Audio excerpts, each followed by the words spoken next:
आसन्तु आसन्तु आसन्तु আজি आम ग्राम मंदिर प्रतिष्ठा उत्सव आम ग्रामर विशिष्ट समाजसेवी गाँवर पूर्वतन सरपंच श्री भुजंग भलेश्वर बलियार सिंह द्वारा मागणा प्रसाद बंटन व्यवस्था होईची। आसन्तु देशी गुआ घिଅ पड़ी रंधा होइतिबा प्रसाद खांतु अनानी।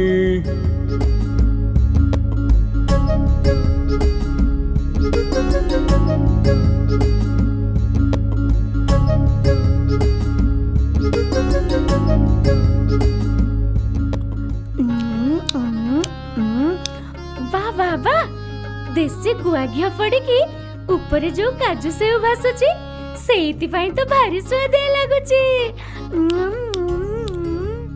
अरे सुदामा एते खानी, तो देह जेमिति जम्मा हजम हबनी। तते स्वादिया खाइबा जमा पसंद नुह, काहेकि ना तू तो अधा दिन से टंक तोराणी पी रहिलु ना। तू कुआडू बुझिबु से टंक तोराणी रो मजा।